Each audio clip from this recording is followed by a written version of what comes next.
Igniting Hope Ministries, fired up to just share today about, hey, Flea, the lid is off. I've talked about this on Facebook Lives recently, and it's a it's a great message, but I wanted to come back to it because I spoke this weekend at Harvest Church in Concord, California, a great church, had a wonderful time there, and spoke a message at their Saturday meeting that,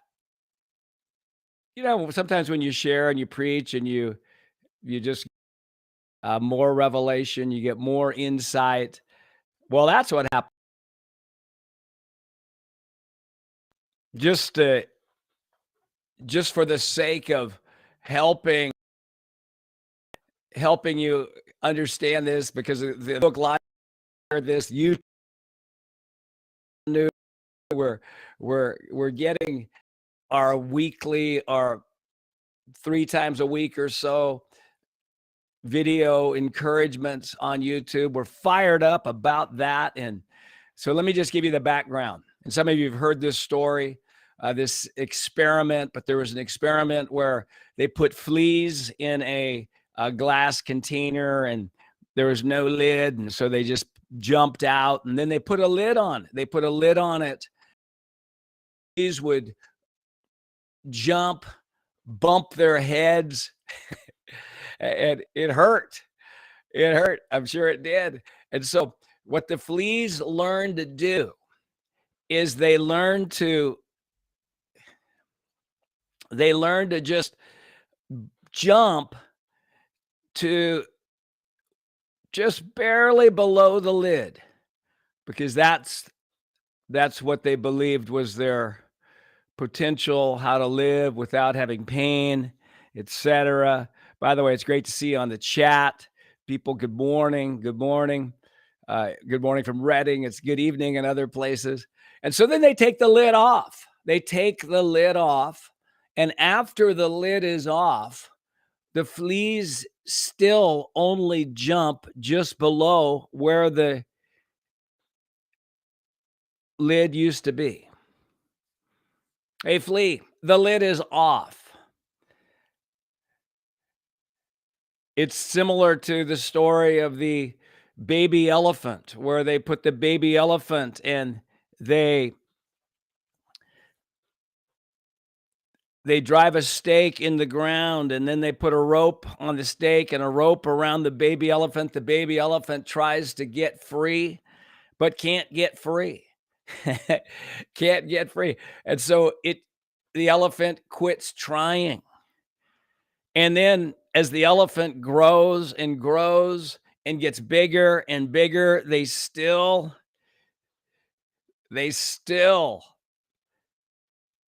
believe they cannot get free.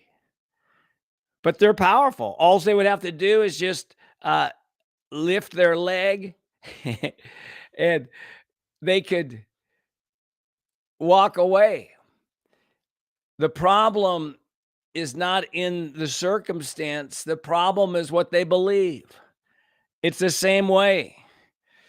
Hey, let me stop here. Good morning, Paul. Good morning, Gretchen, Shannon. Thanks for joining us, Judy. I see, yep, you found us on YouTube. We are on YouTube. We're starting a whole new season. And our YouTube page, we're excited about reaching more people. We're excited about reaching a different group and just creating a powerful YouTube library of resources for people. And so the problem, again, for the elephant is not the seeming restriction. The problem is that the elephant believes they're restricted. The elephant believes they're restricted. The flea could easily jump out of the container, but believes it can't. And I share a lot about the renewing of the mind, and Romans 12:2 do not be conformed to this world, but be transformed by the renewing of your mind. And I've realized this, that most of us renew our minds with our feelings and our past experience rather than what God says we are, what he says we can do, and what he says we have. And so if something is hard, we have a tendency to come into agreement that it's hard for us, and we create a stronghold, just like the elephant has a stronghold that can't get free. The flea has a stronghold. The flea's brain must be uh, rather small, so that stronghold. It's kind of funny thinking about a flea having a stronghold,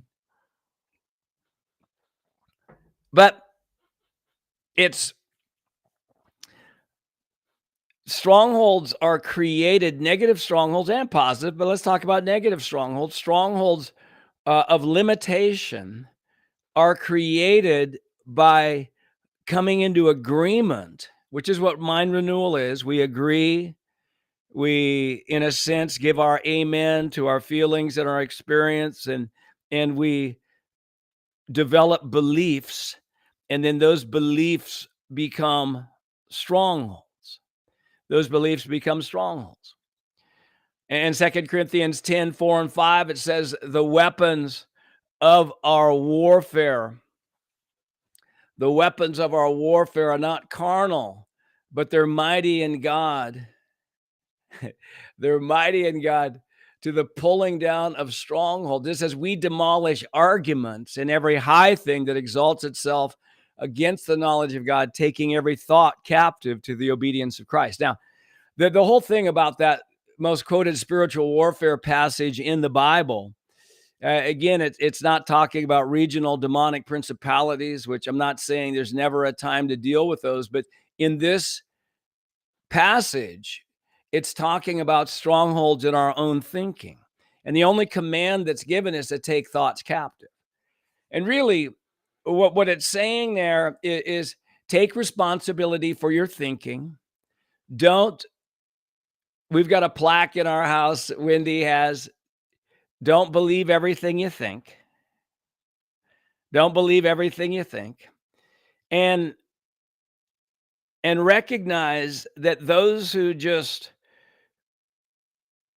passively and just come into agreement with feelings and past experience are going to create self-limiting beliefs like the flea and the elephant that I've been talking about here in the beginning.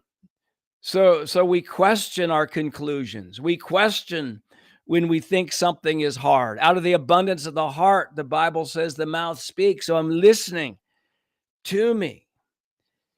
And so in 2 Corinthians 10:5, it says we demolish arguments and every high thing that exalts itself against the knowledge of God, taking every thought captive. So we demolish arguments. And I believe the greatest arguments to be demolished is getting our beliefs from our past. Now, we don't deny the past, we just don't get our beliefs from it. We don't deny our past, we just don't get our beliefs from our past. We don't deny it's been hard, but we just don't call it hard. We don't deny that we've had difficulty doing math. We just don't create an identity out of it and say, I'm not good at math. Because the moment we start doing that, then that's the moment that we start putting a lid on us because it's hard. The fleas are jumping, they're hitting the lid. It's hard. It's painful. I don't like failure. I don't like that feeling. And so, I want to limit my pain in the future of expecting something more. And so then I will create a belief system that protects me from disappointment, protects me from struggle. Again, uh, the toddler learning to walk. The toddler learning to walk. If a baby determined its future from its past, the baby would never walk. Jessica Noakes, it's easy. Yes. If a baby determined its future by its past, it would say, I'm not a walker. And if a baby determined its future by the struggle that it was to start walking,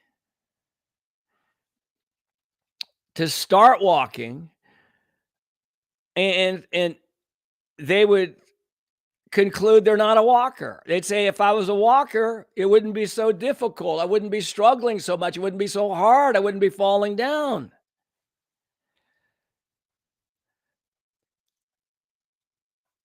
And so just this area, you just of realizing that even how we live our lives, even how we think for our future, even what we've seen in the church. Listen, what we've seen in the church right now, we celebrate what God's done. We celebrate the progress we're making. We celebrate the growth. We celebrate, but it's it's nothing compared to what it could be. It's nothing compared to what it could be. And there's people who are watching, and even right now, in there's so many who are watching, whether this is the live you're watching live or you're watching the recording, you are in a season of breaking barriers. Breaking barriers. The 4-minute mile, they said it was impossible. It was impossible. Nobody can run a mile in less than 4 minutes. And all the experts said why it was physically impossible. And then Roger Bannister did it. I believe it was 1953. And then within like 3 years, 16 more people did it. And then I read there was over 900 people who have done it. He's a barrier breaker. You're a barrier breaker. He did it. You're gonna do it. Now, one of the things that fascinates me is there's a road between Redding, California, where I live, and Reno, Nevada, and Nevada, which is east of Redding. It's the next state east. And there's a road called Highway 44, and there's fences there. It's kind of an open range for cows.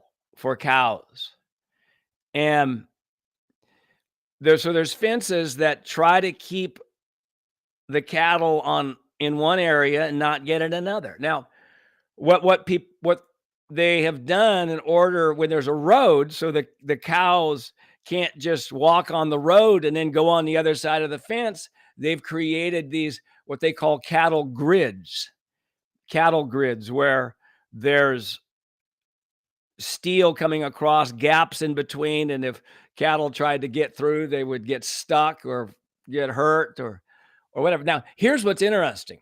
Now, listen to this. That on this road between here and Reno, Nevada, there is the fence, and then there's, instead of the actual steel grids on the road, there's just painted lines. There's just painted lines because they realize that there's such a stronghold, and I'll use that language. They realize there's such a stronghold in the minds of the cows, bulls, whatever, that they don't even need the real thing anymore. Because the cows come up to that, yep, they see it, and they think we can't go any further. We can't go any further. That's the limitation. We're stuck here. Well, you know what I'm believing? I'm believing one day there's going to be one cow. One day, there's going to be one cow who's going to say, hey, that's not real. That limitation, that limit of how far we can go, that thing is not real. Let's go for it. Let's go for it. Tanya, you are that cow. I am that cow. By the way, there's church leaders who are watching right now. Your church is that cow. Your church is that cow. And that's what we're talking about today. Let's go for it. We're talking about it today, about being people who are not getting their beliefs from the past. We're talking about people that, yeah, we live in situations. We live with certain restrictions. We live with the way it's been. This is the way it's been. Yep. This is how we experience life. This is the speed of what we can expect breakthrough. And the Lord is just blasting that away today. You know, if God wanted us to think small and to think with limitations, he did a bad job in telling us so. Yeah, Paul Wynn, you put on the chat, I am a barrier breaker. Just everybody say that with me. I am a barrier breaker. Say it again. I am a barrier breaker.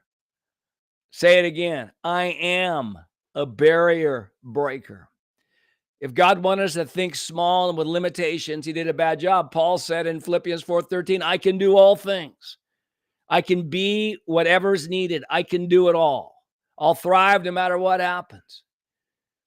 The man in Mark 9 where comes to Jesus, his son's throwing himself into the fire and into the water. And he says to Jesus, if you can do something, in Mark 9:22, if you have mercy on me. And Jesus, if I can do something, all things are possible to him who believes. All things are possible.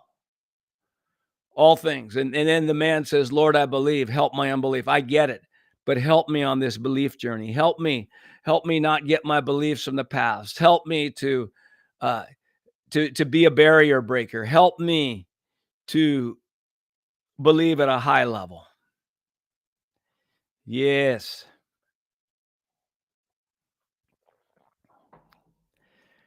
And then there's so many other verses that tell us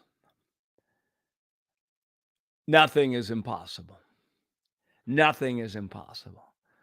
We live with what is. We deal with what is. We've got situations in our lives that are maybe challenging, that may be draining at times. Maybe we're facing the same thing over and over again.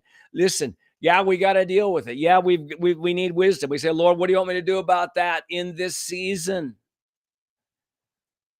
But we also make sure we're focusing in on our beliefs. And that's what we do here at Igniting Hope. That's what we do here at Igniting Hope Ministries. We are belief specialists.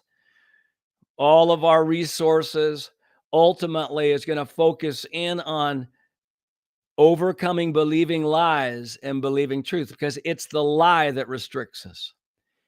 Jesus said in John 8:32, the truth will make you free. Truth makes us free. Lies restrict us. Truth makes us free first in our emotions. We get hope. We get all joy and peace. And then we get free in circumstances. We become a Roger Bannister. We begin to do what we never thought we could do. Lies restrict us. They restrict us in our emotions and then restrict us in our experience. And we unwittingly do not experience what we could have experienced. And so we're here to help you. We're here to give you practical insight on the renewing of the mind.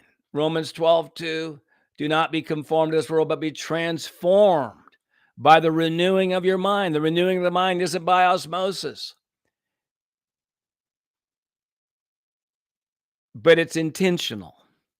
We don't just renew our minds by reading the Bible or going to church, which is so helpful, but we renew our minds by saying, I'm not believing this anymore. I'm believing this. And I'm going to get that in my mouth. I'm going to speak it out in my mouth. There's so much we could say today. Deanne, welcome from Cranbrook, British Columbia. We love you and Jeff and the family up there at Hope. So, wow, we're talking today about, hey, Flea, the lid's off. If you jumped on, we're talking about the experiment they did with fleas. They put a lid in a glass or a container. The flea hit his head on the lid, then in jumping, and then just jumped just barely lower than the lid so it wouldn't get hurt. They take the lid off. The flea doesn't jump any higher, even though the lid is off. I want to tell you right now, the lid is off. Jesus took the lid off. Jesus took the lid off. And you look at Romans 12:2. You look at Romans 12:2 and be transformed by the renewing of your mind. There's no limit to how much we can renew our mind, so there's no limit to how much we can be transformed. There's no limit to how much we can renew our mind, so there's no limit to how much we can be transformed. Wow, wow, wow. Hey, today we're starting our first day of not only being on Facebook Live, but being on YouTube. We welcome our YouTube audience. You're going to see quite a bit from us in that. I'm going to be doing my weekly podcast, weekly blog, weekly podcast that I do. We're going to add that to YouTube. I don't know if it'll be this week, but it'll be very soon. And thank you so much. Thank you for being with us. And by the way, let me just tell you a few things from Igniting Hope Ministries. If you're new to Igniting Hope, you could go to ignitinghope.com. Check us out. We've got declarations, a ton of free resources on there. You can sign up for our newsletter. We'll let you know what's happening. You'll get my podcast, blog, etc. You'll know where we're traveling. And we're doing on April 29th and 30th here in Redding, California, April 29th and 30th, 2022. When my wife Wendy and I are doing the Abounding Hope and Joy Conference, a 2-day, all-day and evening event, 2-day, Friday, Saturday, here in Redding. You can find out about that at ignitinghopeacademy.com. Igniting Hope Academy, where we've got a bunch of online courses. You want to get radical in your mind renewal, check out our courses. And be aware, too, that we have Igniting Hope certified belief trainers, that if you want to do online belief training sessions with somebody, you can go to ignitinghope.com, find belief training, and you can find out information on that. Our belief trainers help you take the lid off of your life, help you get rid of those lies, help you get the truth, help you get it in your mouth, accelerate the barrier breaking thing that is on your life. My, oh my. Hey, thanks, everybody. Thanks, everybody. Connie Jones will be on here Wednesday, our great Igniting Hope leader development director. Yes, she's going to be on with us. It will be good. All right. Thanks, everybody. God bless you.